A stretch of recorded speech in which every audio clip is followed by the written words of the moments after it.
Do you have gold sitting in your drawer that you want to sell, but you don't know where to go and who will give you the most amount of money for it? I'm Susan Eisen, Chief Design Officer and Chief Operating Officer at Susan Eisen Fine Jewelry and Watches in El Paso, Texas.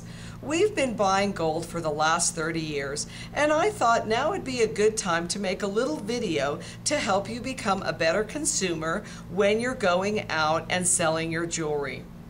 Now, we had a customer come in recently with all this jewelry, and we're going to take a little tour through her pile of gold that she found in her drawer recently and decided to sell. This diamond ring reminds her of a very bad relationship that she had. And you know, we all have jewelry left over from previous relationships, and it pretty much stays in the drawer because you don't want to wear it anymore. It usually connotes bad feelings, and your new beau may not want you to wear it. So unlike most gold buying places, we buy diamonds and gold. And this was a ring that's been sitting there that will generate a lot of money for her. And look at these charms. The charms were, she said, from when she was 10 years old. And she wore them when she was 10 years old. And she got them from her mom for her birthday and from her grandmother. And she wore them 12, 13, 14 years old. And even when she became 16, she got something. But she doesn't wear yellow gold anymore. And this is not her style. So she added that to the list of things that she brought in to show me. And look at these earrings. Not only are they the style that she didn't like anymore, but they're both missing their posts. And she told me that she really didn't want to spend any money getting these fixed because she thinks she'll never wear them. So she brought them in and added them to the pile. Well, this opal and diamond ring is something that, although the person who gave it to her really meant a lot to her, it was her great aunt. It's really not her style. She appreciated getting it, but she doesn't like opals. It's way too big, and it's very conservative for her life. Besides that, it looks funny on her finger. So she brought it in to show me and was hoping she would get a lot more than just the gold value for it, and I'll tell you a little bit about that when we get to the end. She had some jewelry redesigned, and during that time she took some stones out of mountings and had the mountings left over. So you can't really do anything with them. They're sitting in her drawer, but they are gold and you can sell them. And this bracelet has been the most uncomfortable piece of jewelry that she's ever bought.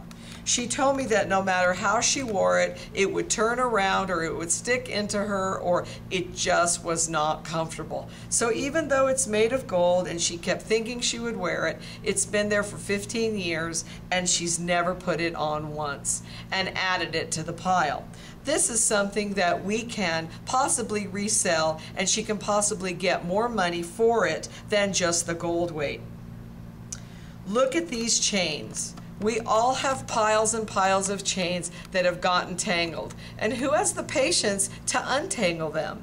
Some of them are broken, some of them are old styles, some of them are too short, and some of them are too long, and she said she just didn't want them anymore. So that was a perfect chance for her to bring them in and let us sell them for her or buy them from her.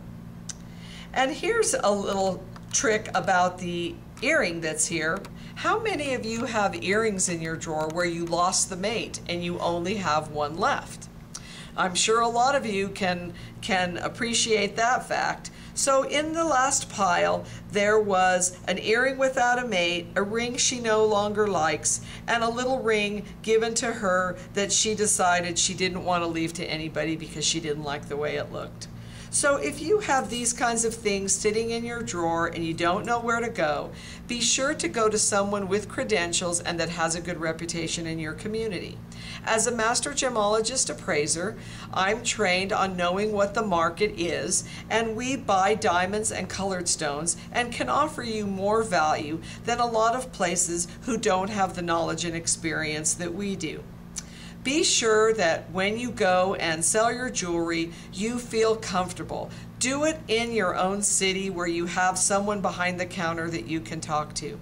And if you have any questions, please check out my book, Crazy About Jewelry. It's at crazyaboutjewelry.net. And there's a whole chapter on how to get rid of your jewelry. Or you can send an email to contact us at susaneisen.com, and we'll be happy to either give you advice or help you with the jewelry that you have for sale. In El Paso, you can call us at 915-584-0022, and we'll be glad to help you on your venture to selling your gold. Remember that gold is at an unprecedented high right now. It's up past 1,200, and don't wait too long. Now's the time to sell your jewelry and either take the money and use it or trade it in for a fabulous new design. Good luck selling your gold.